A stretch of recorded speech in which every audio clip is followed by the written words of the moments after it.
The shrimp is the next technique in our down the line drills. Right? Also a very important technique in jiu-jitsu. Everything in jiu-jitsu ultimately comes down to my ability to move my hips like this, or move my hips like this. Right? It's not quite hula because it doesn't happen standing up, but this whole 360-degree circumference, this type of rotation, where I can move my pelvis forward or back, or right or left, and then combine that with this curving element, it's all useful, right? We use it to escape more than anything else. And we can also use it to pin the person from the top. We'll look at that later when we start to do the alligator at the end. But right now we're going to look at the shrimp. So whenever we go to the ground in jiu-jitsu and we're standing, we're going to demonstrate something. Let's do a break fall, right? So we're just going to squat down and break fall. There we go. So to do the shrimp, I begin on my back and both legs are up. And I just choose one leg and I make it straight. I make it straight. Now the leg that remains bent, I can use the pressure of my foot on the ground to lift my hips. Look, I can easily lift my hips, right? I have some clearance here. I do this because if I try to move myself while staying stuck to the mat, the friction doesn't allow me to be very mobile. So when I plant my foot, and again, this is a base, right? This is a base. This is a base.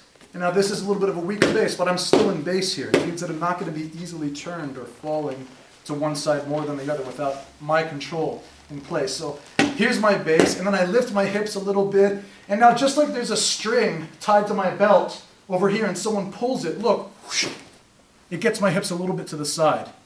Right? And this is how I want to begin the shrimp.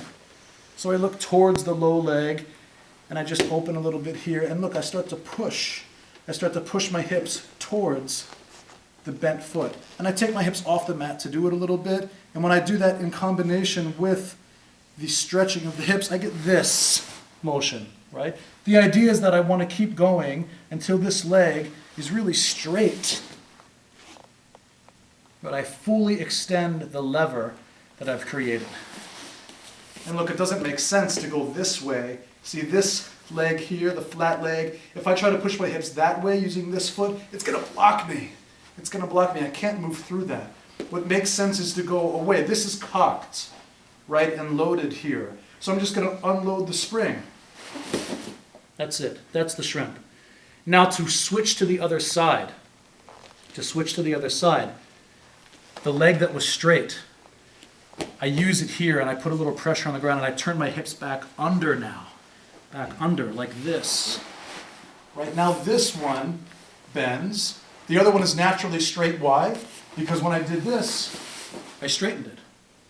Right, so I use this to go underneath. And then I bring my heel as close to my own body as I can. And now I'm primed to go the other way. Sometimes you can make this pushing motion to help simulate moving away from an object. So I get on my side a little bit. I look in the direction of my straight leg, and now I uncoil my bent leg and move my hips just like there's a string here, straight out. I don't do this. I just push away. Everything else stays the same. That's the shrimp. Real life application. Pirata is laying across my chest, putting his weight on me. So I can have my hands here to perhaps take a little tension off by putting a frame under his hip and under his neck.